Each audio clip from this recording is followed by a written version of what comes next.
नमस्कार साथियों, मैं हर्ष गोयल आप सभी का इस कक्षा में स्वागत करता हूं। पिछले कक्षा में हमने प्रश्नावली 1.3 को हल किया था और इस कक्षा में हम वास्तविक संख्याओं पर विभिन्न प्रकार की संक्रियाओं के बारे में पढ़ेंगे। इसमें हम ये जानेंगे कि जब हम परिमेय व अपरिमेय संख्याओं को जोड़ें, घटाएं, गुणा करें या भाग दें, तो हमें किस प्रकार की संख्याएं प्राप्त होती है। ठीक है, हम वास्तविक संख्याओं का संख्या रेखा पर निरूपण भी पढ़ेंगे और हम ये जानेंगे कि हर का परिमेयकरण किस तरह से किया जाता है। ठीक है बच्चों, तो इस कक्षा की कॉम्पिटेंसी है निर्माण कार्यों के लिए मात्रा का मापन। हम विभिन्न प्रकार के जो निर्माण कार्य होते हैं उसकी मात्रा का मापन करने के लिए इसका उपयोग करते हैं। वह अनुमानित मान लेने में भी इसका उपयोग किया जाता है। ठीक है, तो देखिए वास्तविक संख्याओं पर संक्रियाएं। तो वास्तविक संख्याएं हमारे पास दो प्रकार की होती हैं। क्या कि वास्तविक संख्याओं में हमारे पास दो प्रकार की संख्याएं होती हैं। कौन कौन सी? एक होती है परिमेय संख्याएं और दूसरी होती है अपरिमेय संख्याएं। ठीक है, तो देखिए पहली आपकी जो संक्रिया है वो ये है कि जब दो परिमेय संख्याओं को आपस में जोड़ा जाए, संख्याओं को क्या किया जाए? जोड़ा जाए। तो देखिए 1/2 प्लस 1/2 जोड़ने पर हमें क्या प्राप्त हुआ? हमें प्राप्त हुआ 1। अर्थात दो परिमेय संख्याओं को जोड़ने पर हमें किस प्रकार की संख्याएं प्राप्त हुई? हमें परिमेय संख्याएं प्राप्त हुई। तो हम ये कह सकते हैं जब दो परिमेय संख्याओं को आपस में जोड़ा जाए तो हमें परिमेय संख्याएं प्राप्त होती हैं। अब देखिए यदि घटाया जाए तो देखिए 1/2 में से 1/2 घटा दिया तो हमें प्राप्त हुआ 0 और 0 कैसा है? परिमेय। तो घटाने पर भी क्या प्राप्त हुआ? घटाने पर भी परिमेय संख्या प्राप्त हुई। चलो गुणा किया जाए तो क्या होगा? देखिए 1/2 को 1/2 से गुणा करने पर 1/4 आता है और 1/4 भी कैसा है? मेरा परिमेय संख्या है। और यदि मैं भाग दूं तो भाग देने पर देखिए 1/2 में भाग दिया 1/2 का तो मुझे प्राप्त हुआ कितना? 1 और वो भी क्या है? परिमेय संख्या।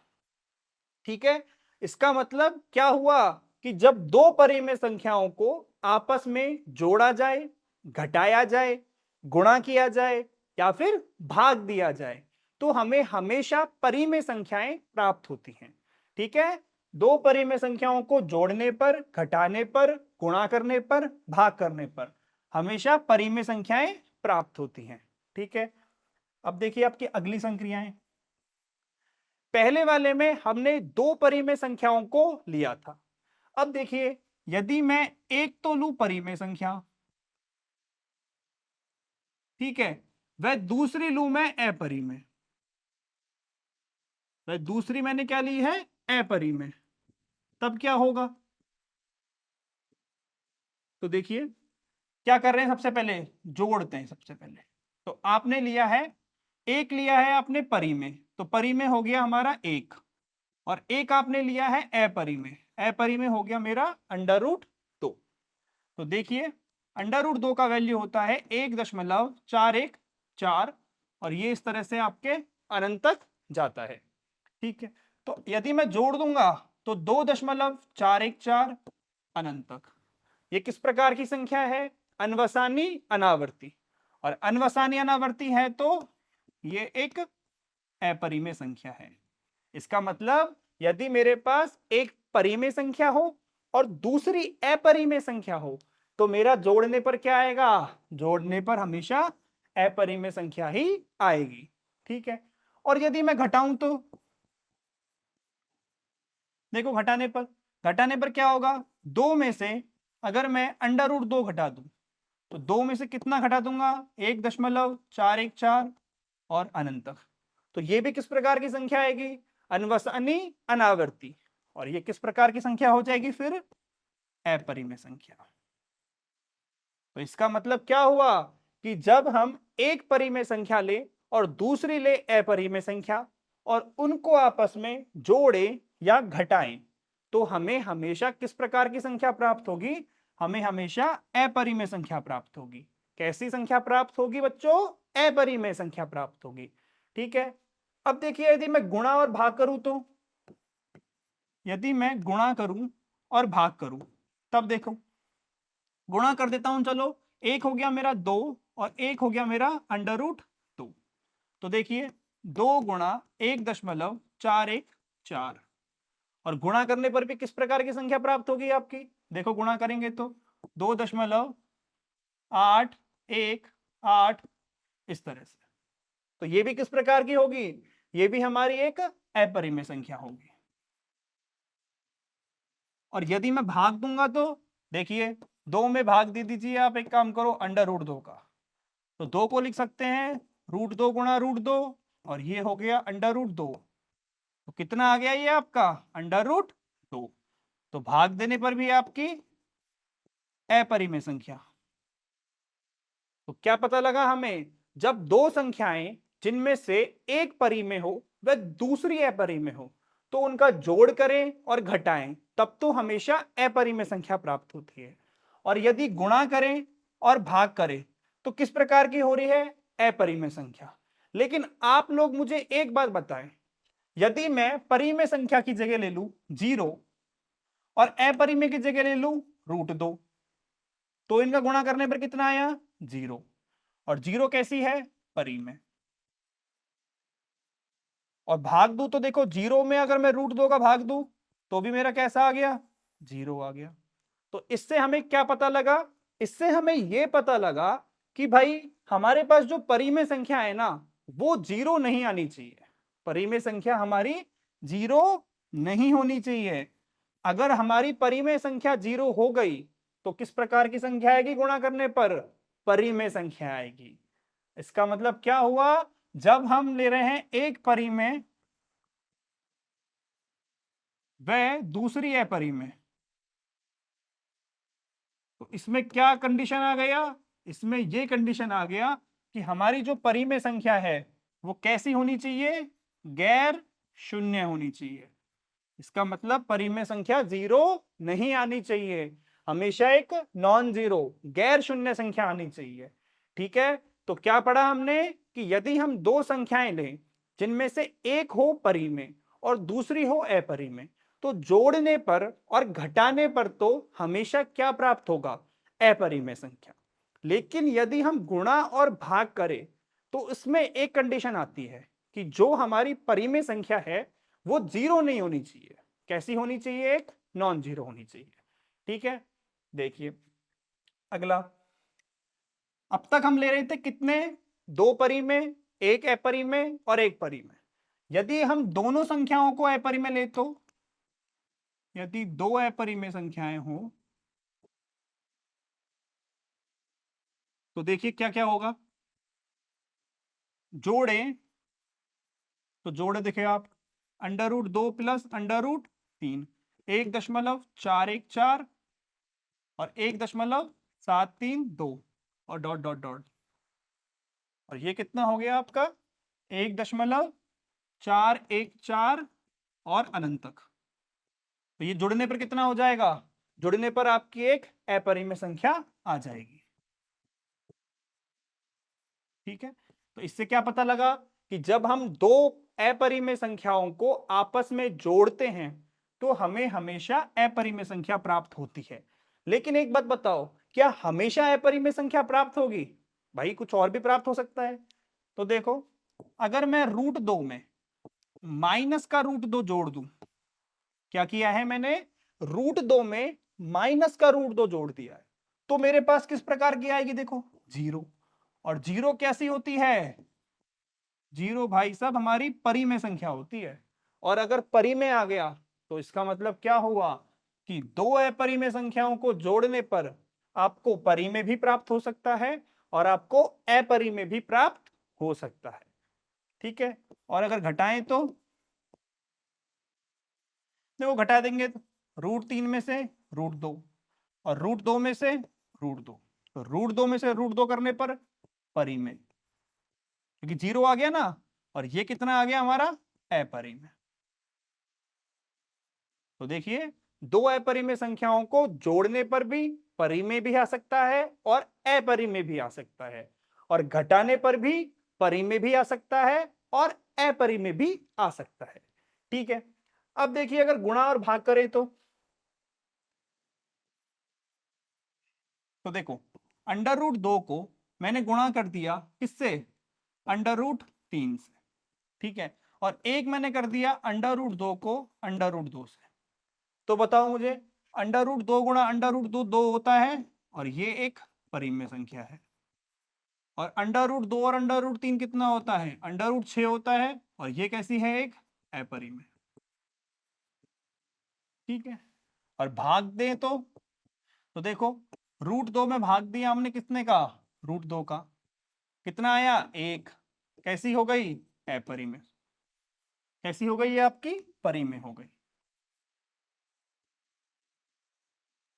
और यदि हम क्या करें, देखो, √7 में भाग दे √5 का, तो अब ये किस प्रकार की संख्या हो गई, अब ये आपकी अपरिमेय संख्या हो गई।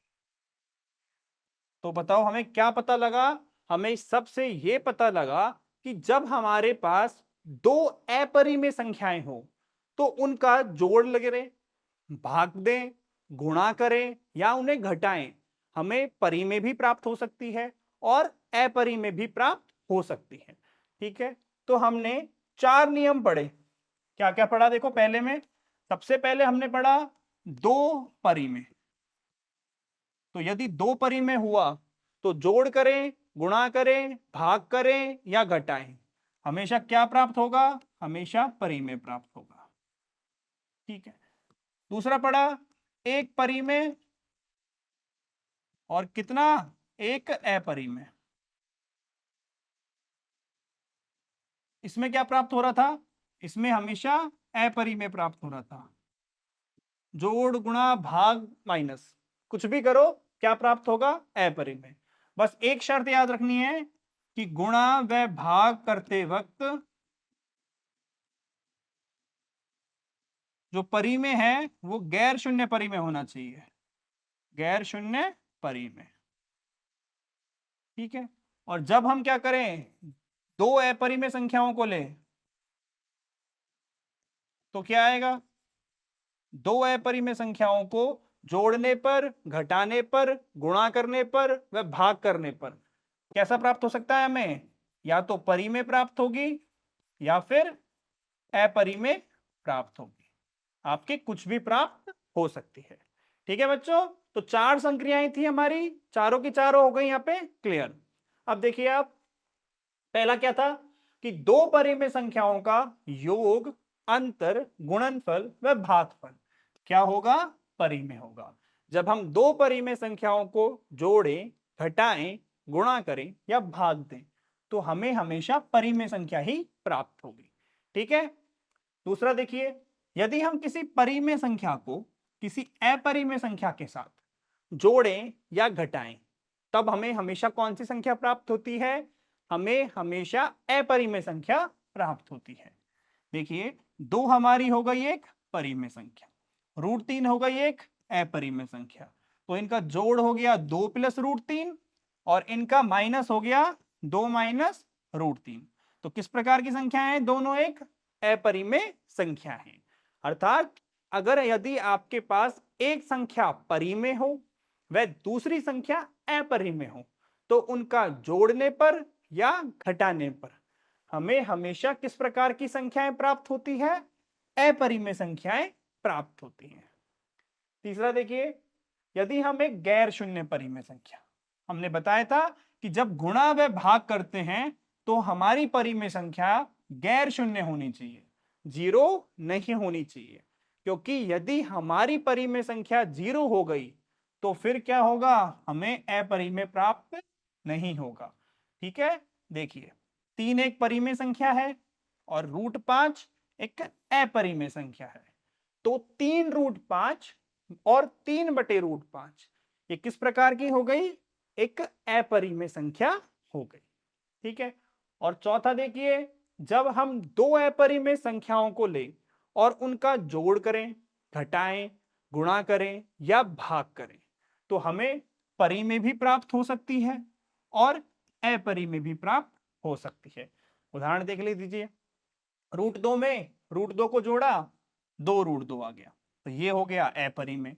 ऐसे अगर मैं √2 में से √2 घटा दूंगा तो वो 0 आ जाएगा, वो मेरा परिमेय हो जाएगा। 3 में से देखिए √3 में से √3 घटा दिया, ये 0 आ गया। ऐसे देखो ये परिमेय आ गया, ये परिमेय आ गया। तो क्या हुआ, जब दो अपरिमेय संख्याओं को जोड़ें, घटाएं, गुणा करें या भाग दें, हमें परिमेय भी प्राप्त हो सकती है और अपरिमेय भी प्राप्त हो सकती है। ठीक है, तो देखिए अब आगे वर्गमूलों से संबंधित सर्वसमीकाएं। ठीक है, तो देखिए ये क्या होती हैं। पहली है आपके पास √AB। क्या है कि जो √AB है वो बराबर होता है √A गुणा √B के। देखिए कैसे, अगर आप कहें कि √6 है तो इसको मैं लिख सकता हूं √2 गुणा 3। ठीक है, और सर्वसमीका के हिसाब से ये मेरा बराबर हो जाएगा √2 और √3 के। अर्थात अंडर जो मेरा ए बी होता है वो बराबर होता है √A गुणा √B के। दूसरी देखिए √A बटा B, ये बराबर होता है मेरा √A बटा √B। जो आपका अंडर था वो दोनों में क्या हो गया, बट गया। जैसे देखिए √7/5 बराबर √7/5। क्या हुआ, जो रूट था वो दोनों संख्याओं में बट गया, ऊपर भी रूट आ गया और नीचे भी रूट आ गया। तीसरा देखिए आप √A प्लस √B को गुणा किया है √A माइनस √B के साथ। तो देखो एक सर्वसमीका होती है, आपको पता हो तो A प्लस B और A माइनस B, और ये सर्वसमीका किसके बराबर होती है, A² माइनस B²। तो देखिए यहां पे A की जगह आ गया √A और B की जगह आ गया √B। जब A की जगह √A है, B की जगह √B है, तो A² की जगह कितना, √A का स्क्वायर। तो कितना हो गया ये A, और दूसरी जगह आएगा √B का होल स्क्वायर, वो आ गया हमारा B। तो बताओ √A प्लस √B गुणा √A माइनस √B किसके बराबर हो गया, मेरा A माइनस B के बराबर हो गया। ठीक है, अगली सर्वसमीका देखो क्या है, A प्लस √B को गुणा किया है A माइनस √B के साथ में। तो देखिए क्या लगाएंगे, देखो पहले वाला को करते हैं इसके साथ में, फिर A होता है इसके साथ में, फिर √B A के साथ में और ये इसके साथ में। या तो हम गुणा का जो हम करते आते हैं इस तरह से करें, या फिर हम क्या सर्वसमीका लगा सकते हैं, देखो A प्लस B और A माइनस B। तो कितना हो जाएगा, A plus B A minus B बराबर A² माइनस B²। यहां पे A की जगह तो A है और B की जगह √B है, तो कितना हो जाएगा, देखो A² माइनस B² लगा दिया। ठीक है, तो A की जगह A और B की जगह √B, तो कितना हो गया, A² माइनस B हो गया। अगली देखो सर्वसमीका √A प्लस √B और गुणा किया है √C प्लस √D के साथ में। तो देखो पहला वाला होगा C के साथ में, फिर √A होगा √D के साथ में।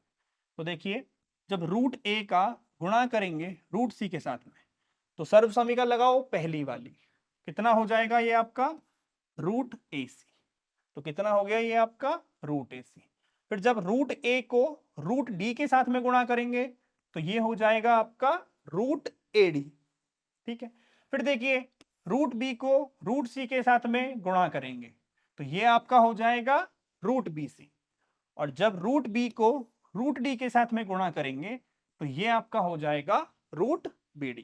ठीक है, तो इस तरह से हम गुणा करते हैं। एक सर्वसमीका आपको याद रखनी है ये वाली कि √A गुणा √B किसके बराबर होता है, √AB के बराबर। ठीक है, और छठी सर्वसमीका देखिए क्या है, √A प्लस √B का होल स्क्वायर। तो A प्लस B का होल स्क्वायर होता है A² plus 2ab plus B square. तो a की जगह है रूट ए, तो यहां हो गया a, b की जगह है रूट बी, तो यहां हो गया b, और यहां पे कितना आया देखो, क्या आएगा 2 रूट ए रूट बी, तो 2 का 2 और रूट ए रूट बी कितना हो गया रूट ए बी।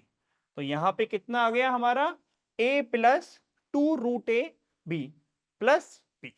तो ये आपके हो गए 6 सर्व समीकरण। ठीक है, आगे जो हम प्रश्नों को सरल करेंगे वो इन सर्व समीकरणों का उपयोग करते हुए करेंगे।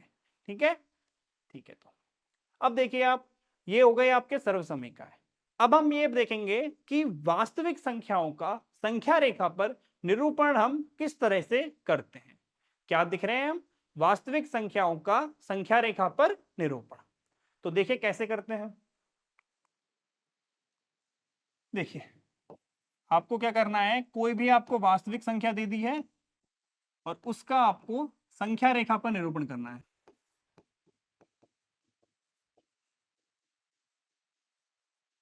पर निरूपण तो कैसे करेंगे, देखिए एक उदाहरण से करते हैं इसको। मानिए आपको अंडर रूट 3.5 को दर्शाना है। ठीक है, कोई भी वास्तविक संख्या है उसे हमें संख्या रेखा पर निरूपित करना है, और हमने उदाहरण लिया है अंडर रूट 3.5। तो देखिए इसको किस तरह से करते हैं। कुछ चरण हैं इसके, एक एक चरण को आसाम से सुनना है, समझना है। ठीक है, तो देखिए सबसे पहले हम क्या करेंगे, आपको अंडर रूट के अंदर कितना दिया हुआ है 3.5। तो जो भी संख्या आपको दी हुई है सबसे पहले उतने इकाई का क्या करें, उतने इकाई का एक रेखा खींच लें। क्या किया है हमने, उतने ही इकाई की एक रेखा खींची है। तो देखिए ये हो गया आपका बी, और ये कितने की हो गई आपकी इकाई, ये टोटल आपकी इकाई हो गई 3.5 की। कितने का खींचा हमने, 3.5 का, क्योंकि संख्या रेखा पर हमें निरूपित करना है अंडर रूट 3.5 को। तो जो भी अंडर रूट के अंदर आपको संख्या दी हुई है उतने इकाई का क्या खींचिए, आप एक रेखा खींच लीजिए ए से बी। ठीक है, उसके बाद क्या करना है, देखिए आपने रेखा खींची, उसके बाद क्या करना है कि जो बी बिंदु है उस बी बिंदु से आपको क्या करना है, एक इकाई, कितने इकाई, एक इकाई, उस रेखा को आगे बढ़ाओ और इसको नाम दीजिए आप सी। क्या नाम दिया हमने, सी। देखो ये बी हो गया और ये हो गया सी। तो देखिए सबसे पहले क्या किया कि जो संख्या निरूपित करनी है अंडर रूट के अंदर जो संख्या है उसका हमने इकाई लेकर एक रेखा खींची ए बी। फिर बी से एक इकाई उसको आगे बढ़ाया और नाम दिया उसको सी। ठीक है, अब तीसरा चरण क्या है कि ए सी का निकालना है हमें मध्य बिंदु। क्या निकालना है, ए सी का मध्य बिंदु। तो ए सी का मध्य बिंदु कितना आ जाएगा, ओ आ जाएगा। ए सी का मध्य बिंदु ये आ गया आपका ओ। ठीक है, ये क्या है, ओ हमारा ए सी का मध्य बिंदु है, और अगर ये ए सी का मध्य बिंदु है तो इसका मतलब ओ ए बराबर ओ सी। ठीक है, 3 चरण किए अब तक। सबसे पहले क्या किया, 3.5 इकाई का रेखा खींचा, फिर बी को एक इकाई आगे बढ़ाया, वो हो गया हमारा सी। फिर ए सी में क्या किया, ए सी का निकाला मध्य बिंदु और उसको नाम दिया ओ, ओ ए बराबर ओ सी। फिर क्या करेंगे देखो, फिर ओ सी त्रिज्या का ओ को केंद्र मानकर एक अर्धवृत्त खींचा। क्या खींचा, ओ को केंद्र मानकर ओसी त्रिज्या का एक अर्धवृत्त खींचा। ये ओसी त्रिज्या हो गई, ओ को केंद्र माना और यहां पे प्रकार को रखा और यहां से क्या खींच दिया हमने, एक अर्धवृत्त खींच दिया। ये हो गया हमारा अर्धवृत्त। कितने का है ये, ओसी त्रिज्या का, और ओसी बराबर ओ ए है, तो आप चाहें तो इसे ओ ए त्रिज्या भी कह सकते हैं। ओसी त्रिज्या का ओ को केंद्र मानकर एक अर्धवृत्त हो गया। उसके बाद क्या करना है देखो, एसी पर एसी पर लंब डालना है। और कौन सा लंब डाला एसी पर, ये हमने डाला बीडी लंब, यानी कि जहां पे आपको अर्धवृत्त मिला रहा है इस बी पर एक लंब डाल दिया, इसको नाम दे दिया डी। तो बीडी लंब हो गया किस पर, एसी पर। इस AC पर ये एक BD क्या हो गया हमारा, एक लंब हो गया। ठीक है, तो अब देखिए इसका जो मान प्राप्त हुआ है इस BD का, वो कितना प्राप्त होगा, तो इस BD का आपको मान प्राप्त होगा अंडर रूट के अंदर 3.5। ये BD का मान कितना प्राप्त होगा, अंडर रूट के अंदर 3.5। जो यहाँ पे आपको संख्या दी हुई है वही आपको प्राप्त होगी। ठीक है, BD के अंदर। और किस प्रकार से प्राप्त होगी, देखो हमने जो पाइथागोरस पढ़ा हुआ है, यहां से OD को मिला लीजिए और ये पाइथागोरस यहाँ पे लगा दीजिए। जब हम जैसे ही पाइथागोरस लगाएंगे तो हमारे क्या हो जाएगा, यहां से BD का मान प्राप्त हो जाएगा अंडर रूट 3.5। ठीक है, तो देखिए BD हमारे पास कितना आ गया, अंडर रूट 3.5 आ गया। ठीक है, अब अगला क्या करना है, जैसे ही आपके पास BD का मान अंडर रूट 3.5 आया तो एक काम कीजिए, इस B को तो मान लीजिए क्या, केंद्र, B को मान लीजिए केंद्र या 0। देखिए अब हमें क्या करना है, अब हमें अंडर रूट 3.5 को संख्या रेखा पर निरूपित करना है। और अगर संख्या रेखा पर निरूपित करना है तो 0 से क्या करता हूं, अंडर रूट 3.5 का एक चाप काट देता हूं धनात्मक पक्ष में। तो देखिए अंडर रूट 3.5 का मान हो गया BD, इतना रखिए आप प्रकार में माप, और B बिंदु पर रखकर क्या कीजिए, धनात्मक अक्ष में चाप काट दीजिए। और क्या किया है हमने, B को केंद्र माना है, B पर रखकर धनात्मक अक्ष में चाप काटना है। तो देखिए ये हो गया चाप काट, और इसको नाम धर दिया E बिंदु। और ये जो मेरा बिंदु होगा यही मेरा कितने का होगा, अंडर रूट 3.5 पे आएगा। यही कौन सा बिंदु होगा, अंडर रूट 3.5 होगा। क्या किया है, देखो B को माना है, B को केंद्र मानकर इस ओर क्या किया है, चाप काटा है। किसको मानना है, B को मानना है। और कितनी माप लेनी है, BD माप का। ठीक है, BD माप का धनात्मक में चाप काटा। ठीक है, इस ओर हमने चाप काट दिया, और जैसे ही चाप काटेंगे ये बिंदु जो E प्राप्त हुआ है वही मेरा अंडर रूट 3.5 होगा। ठीक है स्टूडेंट्स, सबको समझ में आया किस तरह से हमने संख्या रेखा पर इसको निरूपित किया है। दोबारा सुनिए, देखिए एक एक चरण। सबसे पहले क्या किया है, अंडर रूट 3.5 का संख्या रेखा पर निरूपण दर्शाना है। तो सबसे पहले 3.5 इकाई का क्या कीजिए, रेखा खींचिए, AB हो गया। फिर B बिंदु को एक इकाई आगे बढ़ाया और नाम धर दिया इसको C। ठीक है, फिर निकाला हमने AC का मध्य बिंदु, वो हमारा आया O। OA बराबर OC हो गया। फिर देखिए OC त्रिज्या का हमने क्या किया, O को केंद्र मानकर एक अर्धवृत्त खींचा, ये हो गया हमारा अर्धवृत्त। अब अर्धवृत्त खींचने के बाद क्या किया, AC पर BD लंब डाला। ठीक है, और ये जो BD है इसकी माप कितनी आ जाएगी, अंडर रूट 3.5 आ जाएगी पाइथागोरस का उपयोग करके। फिर जैसे ही हमारे पास इसकी माप आई, हमने B को केंद्र माना और B को इतनी माप का चाप काट दिया। ये 3.5 है ना अंडर रूट के अंदर BD माप का, प्रकार में इस माप को मापे, B पे रखें और चाप काट दें, और ये जो बिंदु आएगा यही क्या होगा, अंडर रूट 3.5 होगा। ठीक है, अब देखिए ये हमने किया अंडर रूट 3.5 के लिए।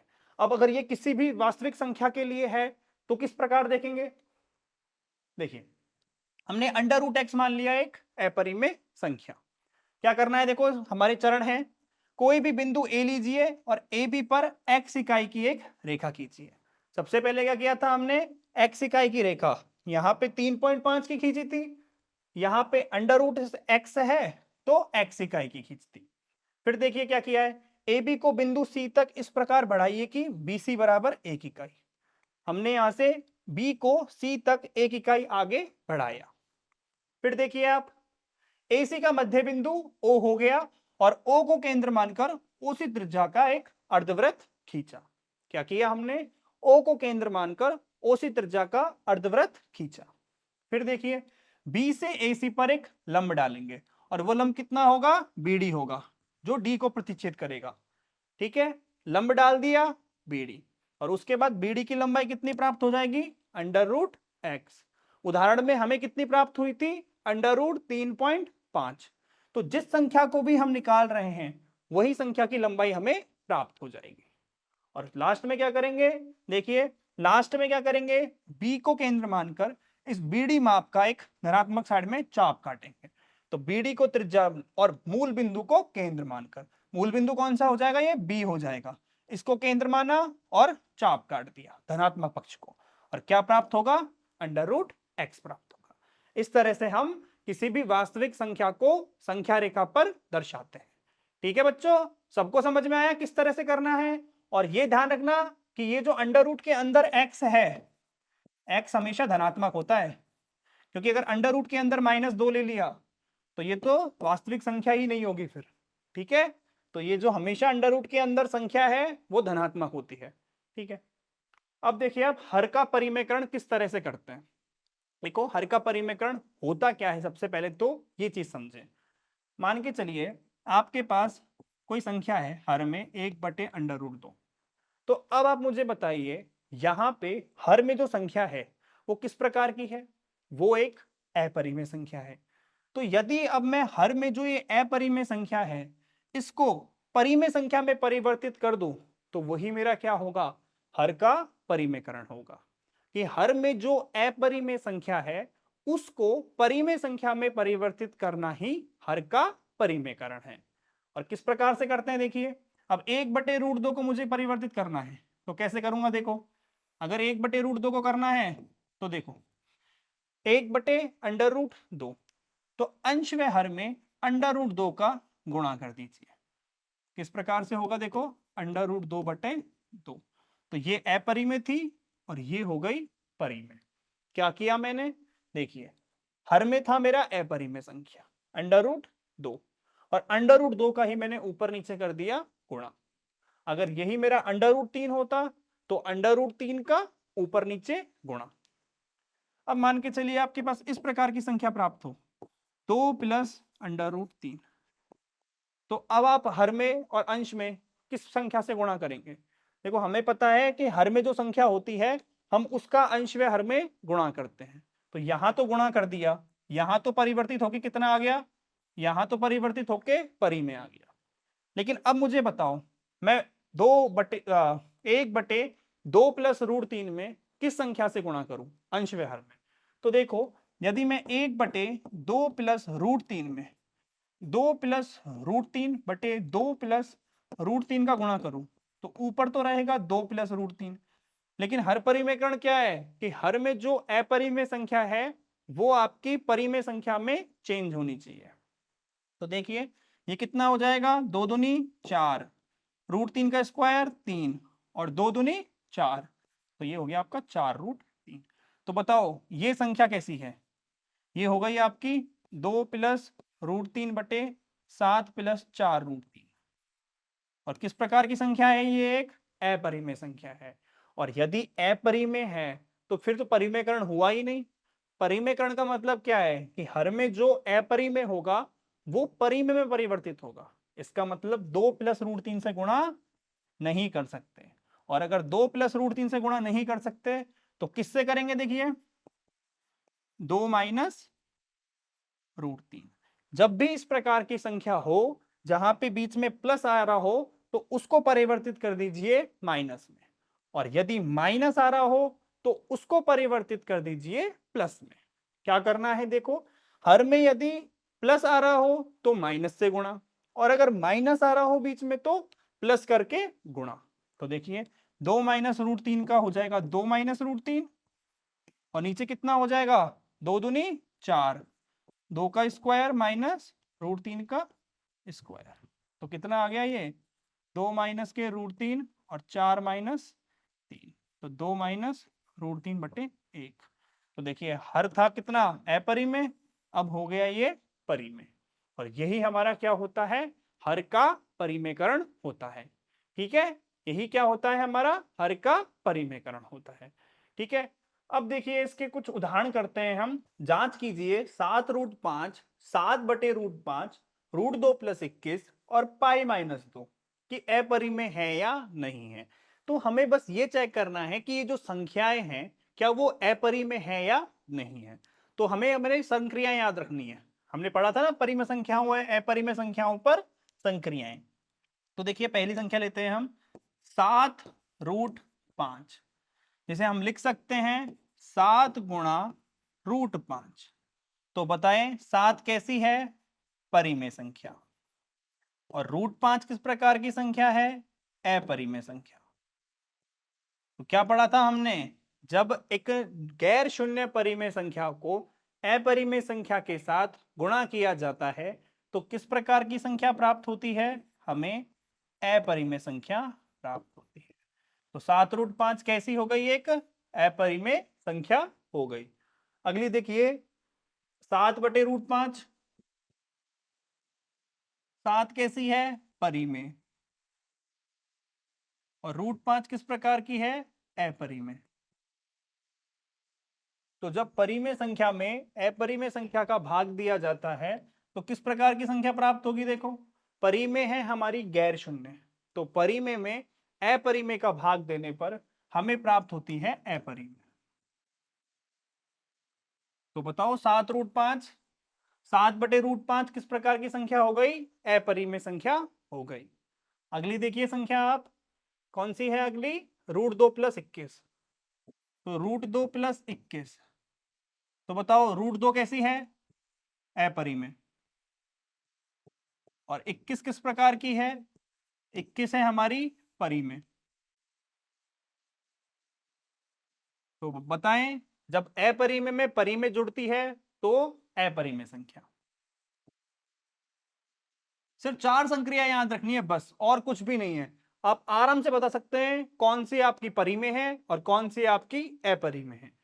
अगली है आपकी π-2। तो देखिए π-2, तो पाई कैसी है? अपरिमेय। और 2 किस प्रकार की है? यह है आपकी परिमेय। तो किस प्रकार की हो जाएगी? जब परिमेय में अपरिमेय संख्या जुड़ेगी तो आपकी आती है अपरिमेय संख्या। ये हो गई आपकी अपरिमेय संख्या। ठीक है, अगला उदाहरण देखिए आप। 2√2 + 5√3। ठीक है, उसमें जोड़ना है हमें √2 - 3√3। तो देखिए आपको बोला है कि 2√2 + 5√3, और इसमें हमें क्या जोड़ना है? इसमें हमें जोड़ना है कितना? √2 - 3√3। तो देखिए किस तरह से जोड़ेंगे। सबसे पहले जोड़ेंगे हम 5√3 और -3√3 को। तो 5√3 - 3√3, तो बताएं बच्चों क्या आएगा जब 5√3 में हम माइनस का 3√3 जोड़ते हैं? तो देखो, ये मत कर देना आप कि भाई 5 में से 3 गए तो 2 और √3 में से √3 गया तो 0। किसी के दिमाग में तो नहीं आ रहा ये वाला तरीका? ये पूरा गलत है। ठीक है, √3 है ना आपका 5 के साथ जुड़ा हुआ है, और यहां पे √3 आपका 3 के साथ जुड़ा हुआ है। तो जब हम कहते हैं ना कि भाई 5 में से 3 गए तो कितना बचा? 5 में से 3 गए तो 2 बचा। और √3 आपका इसके साथ भी जुड़ा है, इसके साथ भी जुड़ा है, तो इसके साथ भी जुड़ा हुआ होगा। तो कितना बचेगा यहाँ पे आपका?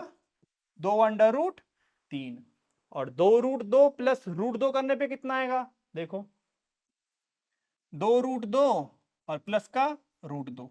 √2 को लिख सकता हूं मैं 1√2, तो 2 और 1 3√2। तो कितना आया ये हमारा?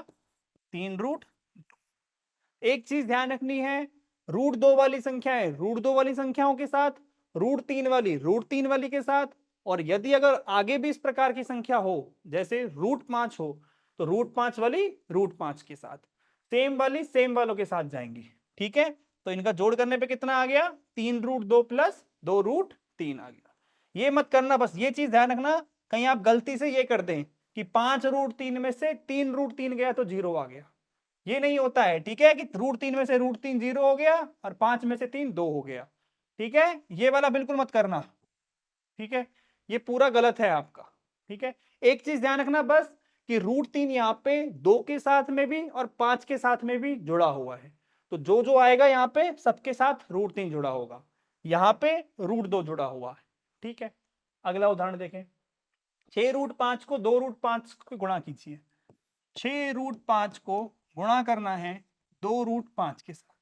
किस तरह से करेंगे गुणा? देखिए, सबसे पहले एक चीज ध्यान रखें, परिमेय को परिमेय के साथ करें और अपरिमेय को अपरिमेय के साथ करें।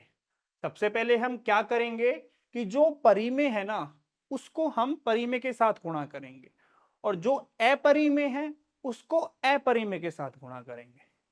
जैसे 6 को कर दिया 2 के साथ और √5 को कर दिया √5 के साथ, और बीच में भी गुणा का चिन्ह, क्योंकि ये सब आपस में क्या हो रहे हैं, गुणा हो रहे हैं। तो 6 दूनी 12 और √5 कितना हो गया 5, तो 12 पंजे 60। ठीक है, अगर आप ये वाला तरीका ना समझे कि परिमेय को परिमेय के साथ और अपरिमेय को अपरिमेय के साथ, तो किसी को भी किसी के साथ करो ना, क्या फर्क पड़ रहा है, इसका मतलब तो वही है भाई। इसको इस तरह से लिख सकते हैं, तो 6 गुणा 2 गुणा √5 गुणा √5, बात तो वही हो गई, 12 गुणा 5 60। तो इसका मतलब क्या है कि ये सब आपस में गुणा हो रहे हैं, और जब सब आपस में गुणा हो रहे हैं तो कितना आएगा, 60 आएगा। अगला उदाहरण देखें, 8√15 को 2√3 से भाग दीजिए। आपको 8√15 में भाग देना है 2√3 का। अब आप कहोगे सर 8 में तो 2 का भाग जा रहा है, ठीक है, लेकिन ये √15 में √3 का भाग कैसे दे? तो देखिए हमने एक सर्व समीकरण पढ़ी थी, आपको याद हो तो, कि भाई अंडर रूट जो 15 होता है वो अंडर रूट 3 गुणा 5 के रूप में लिखा जा सकता है, और इसे हम तोड़ लेते हैं अंडर रूट 3 और अंडर रूट 5। सर्व समीकरण थी हमारी अंडर रूट ए बी बराबर under root A under root B. ये सर्व समीकरण याद है सबको, अंडर रूट ए बी बराबर अंडर रूट ए गुणा अंडर रूट बी। तो बताएं, देखो √15 कितना हो जाएगा, 3 गुणा 5, 2√3, तो 8 under root 3 under root 5, 2 under root 3, under root 3 से अंडर रूट 3 और 2 चौके 8, तो कितना आ गया, 4√5 आ गया।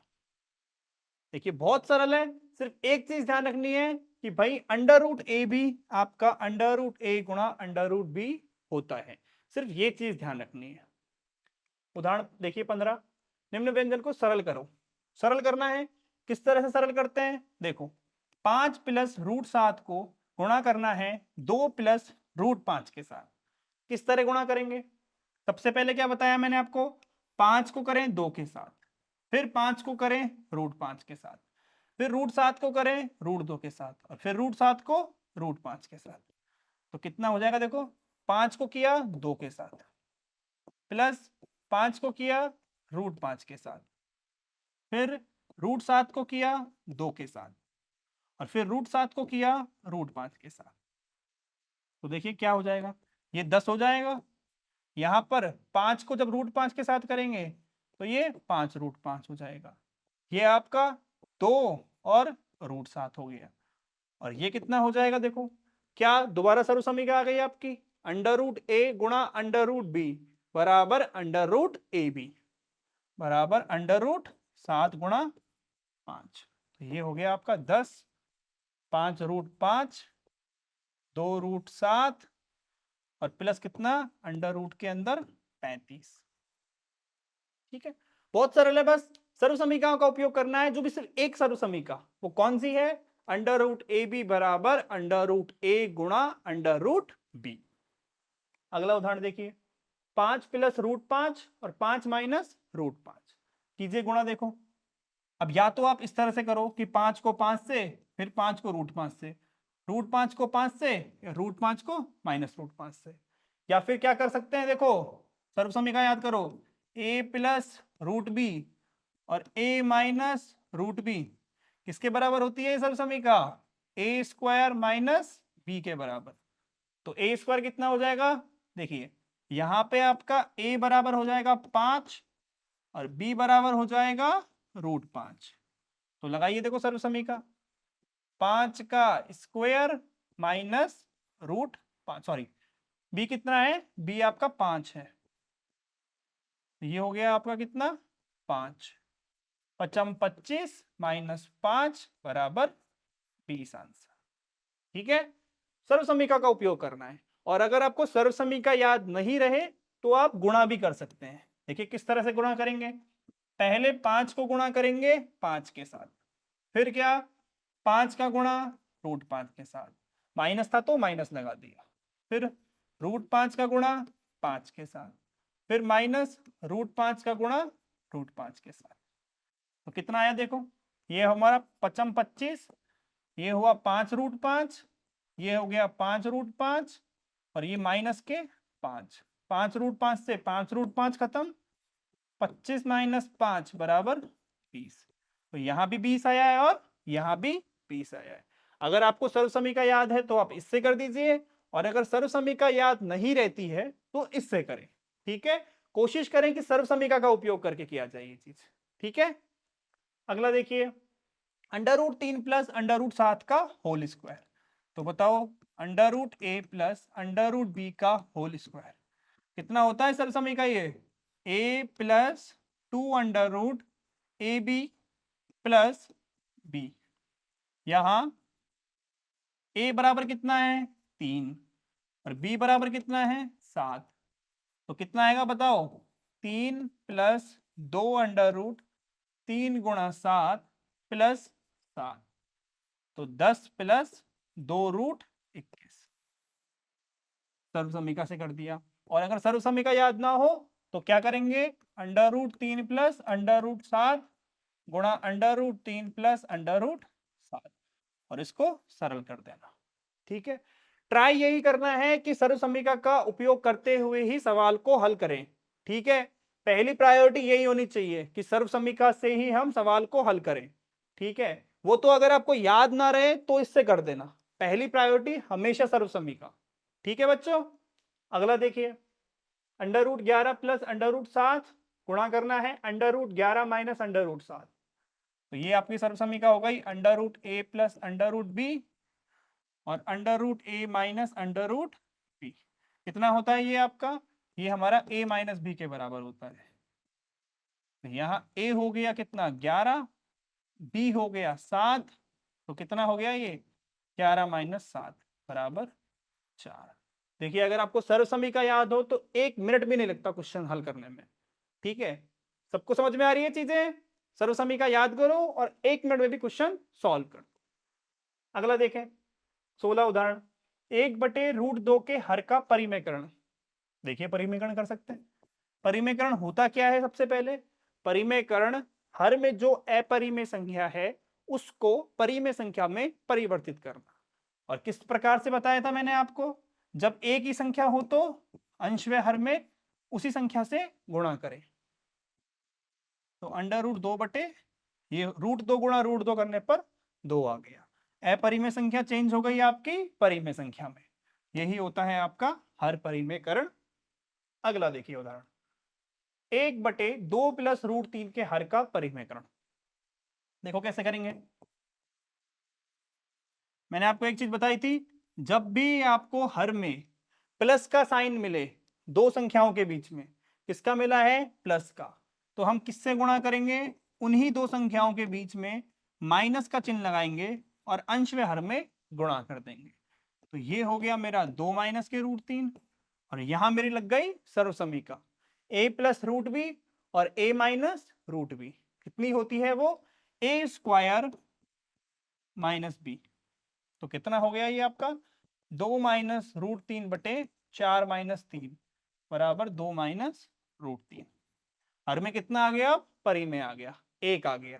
ठीक है, अगला उदाहरण देखिए आप 18, 5/√3 माइनस √5 के हर का परिमेयकरण। अब आप कहोगे सर यहाँ पे तो अंश में 5 आ गया, हमने तो ऐसा कुछ पढ़ा ही नहीं जब अंश में 5 आ जाए या अंश में कुछ आ जाए। अरे तो मैंने आपको एक ही चीज तो बता रखी है कि अंश में कुछ भी हो, हर परिमेयकरण का मतलब सिर्फ हर को देखना होता है, अंश को आपको देखना ही नहीं है। ठीक है, हर में देखिए दो संख्याओं के बीच में माइनस का चिन्ह, तो किस में परिवर्तित करेंगे, प्लस के चिन्ह में।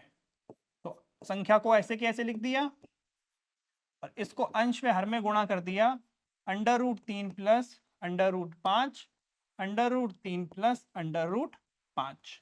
तो देखिए गुणा करने पर कितना आएगा, ये आपका आ जाएगा देखो 5 का 5 √3 प्लस √5 और बटे में कितना आएगा, देखो सर्वसमीका लगाओ, √a माइनस √b गुणा √a प्लस √b। ये होती है हमारी a माइनस b के बराबर। तो ये कितनी हो जाएगी, 3 माइनस 5। और ये बराबर में कितना आ जाएगा, ये बराबर में आ जाएगा -5/2 √3 + √5। आंसर कितना हो गया, ये -5/2 √3 + √5। अगला देखिए उदाहरण आप इसमें 1/7 + 3√2 का हर का परिमेकरण। तो देखिए बीच में निशान किसका आ रहा है, चिन्ह किसका आ रहा है, प्लस का। तो किससे गुणा हो जाएगा, ये माइनस के चिन्ह वाले के साथ। तो देखिए 7 - 3√2 और बटे में कितना आएगा, देखो a + b और a - b। तो कितना होता है 7 का स्क्वायर -3√2 का स्क्वायर। तो 7 - 3√2, भाई 7 का स्क्वायर a स्क्वायर और b कितना है 3√2, तो b स्क्वायर। तो 3 सातु सातु 49 और 3√2 का स्क्वायर करेंगे तो कितना आएगा, देखो 3√2 गुणा 3√2, 3 × 9 और √2 गुणा √2 2। तो आ गया ये आपका 18। ये आ गया आपका 18। तो कितना हुआ ये 7 - 3√2 और 49 में से 18 गए तो कितने बचे, 31 बचे। और यही हो गया आपका आंसर। ठीक है बच्चों, तो यहाँ पे आपके होते हैं उदाहरण खत्म। अब देखिए हमने इस भाग में हमने क्या क्या सीखा। ठीक है, तो लर्निंग आउटकम क्या है इस वाली कक्षा का। तो सबसे पहले तो हमने वास्तविक संख्याओं पर विभिन्न प्रकार की संक्रियाओं को सीखा। क्या क्या सीखा हमने, कि जब दो परिमेय संख्याओं को आपस में जोड़ा जाए, घटाया जाए, गुणा किया जाए या भाग दिया जाए तो हमें हमेशा परिमेय संख्या ही प्राप्त होती है। दूसरी हमने संक्रिया ये पढ़ी कि जब हमारे पास दो संख्याएं हो और उनमें एक तो परिमेय हो वह दूसरी अपरिमेय हो तो उन्हें जोड़ने पर और घटाने पर हमें हमेशा अपरिमेय संख्या प्राप्त होती है। तीसरी हमने ये पढ़ा कि जब हमारे पास दो संख्याएं हो और एक संख्या हो परिमेय और दूसरी हो अपरिमेय तो गुणा व भाग करने पर भी हमेशा अपरिमेय संख्या आती है। बस शर्त यह है कि जो परिमेय संख्या है वो हमारी 0 नहीं होनी चाहिए, वो हमेशा एक गैर शून्य परिमेय संख्या होनी चाहिए। और अगला हमने ये पढ़ा था कि जब दो अपरिमेय संख्याओं को आपस में जोड़ें या घटाएं या गुणा करें या भाग दें तो हमें परिमेय संख्या भी प्राप्त हो सकती है और अपरिमेय संख्या भी प्राप्त हो सकती है। ठीक है, तो ये हमने संक्रियाएं पढ़ी थी। फिर हमने पढ़ा था कि संख्या रेखा पर हम वास्तविक संख्याओं का निरूपण किस तरह से करते हैं। उसमें हमने विभिन्न चरण बताए थे और चरणों को जैसे ही फॉलो करेंगे उसके बाद हम इसका निरूपण कर देंगे।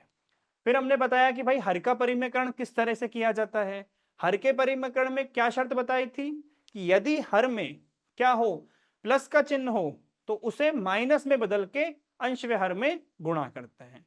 और हर का परिमेयकरण क्या होगा कि हर में जो अपरिमेय संख्या है उसको परिमेय संख्या में परिवर्तित करना।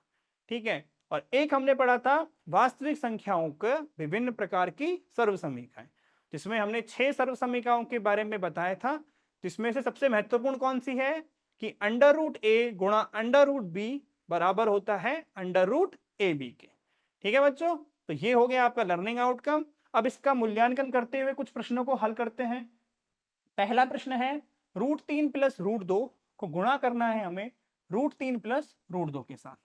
तो देखिए जब हम √3 + √2 को गुणा करेंगे √3 + √2 के साथ तो इसे हम लिख सकते हैं √3 + √2 का स्क्वायर। और सर्वसमीका के हिसाब से क्या बनेगा बताओ, a + 2√ab और प्लस b। तो ये कितना हो गया 5 + 2√6। तो देखिए कौन सा सही है, 5 + 2√6 हमारा b सही है। क्या सही है हमारा, ब बिल्कुल सही है। अगला प्रश्न देखिए, दो अपरिमेय संख्याओं का गुणनफल सदैव अपरिमेय होता है। क्या यह कथन सत्य है? देखिए दो अपरिमेय संख्याओं का गुणनफल सदैव अपरिमेय होता है। हमने ये पढ़ा था कि दो अपरिमेय संख्याओं का गुणनफल या तो परिमेय हो सकता है या अपरिमेय हो सकता है, लेकिन इसने क्या पूछ लिया, सदैव पूछ लिया। और सदैव तो नहीं है, अगर ये कहता कि हो सकता है या नहीं तब तो हम सत्य कर देते, लेकिन सदैव तो बिल्कुल ही गलत है, क्योंकि परिमेय भी हो सकता है। जैसे देखिए √2 को अगर मैं √2 के साथ गुणा करूं तो मेरा 2 आएगा, जो कि मेरा परिमेय हो गया। इसका मतलब ये कथन कैसा हो गया? असत्य हो गया। ठीक है, और अगला हम क्या देखेंगे? अगला है 1/6 माइनस √3 के हर को परिमेयकरण करना है। तो देखिए कैसे करेंगे? आप एक को करना है 1/6 माइनस √3। तो हर परिमेयकरण कैसे करते हैं? यदि हर में माइनस का चिन्ह है तो प्लस का चिन्ह लगा के ऊपर व नीचे गुणा कर दो। तो ये हो गया आपका 6 प्लस √3, और कौन सी सर्वसमीका लगेगी यहाँ पे? a माइनस √b, और गुणा करेंगे a प्लस √b के साथ, तो हो जाएगा a² माइनस b। तो a² कितना हो गया? 6 का स्क्वायर, और b कितना हो गया? b हो गया हमारा 3। तो ये हो गया 6 प्लस √3 बटे कितना? 36 माइनस 3, 33। तो कौन सा सही है? देखो 6 प्लस √3 बटे 33 डे सही है। ठीक है बच्चों, तो यहां पे होती है हमारी कक्षा समाप्त। ठीक है, इस कक्षा में हमने वास्तविक संख्याओं पर विभिन्न प्रकार की संक्रियाओं को पढ़ा। अगली कक्षा में हम प्रश्नावली 1.4 को हल करेंगे। ठीक है बच्चों, आशा करता हूं आप सभी को मेरी कक्षा अच्छी लगी होगी। मिलते हैं हम अगली कक्षा में, तब तक के लिए पढ़ते रहिए। बाय।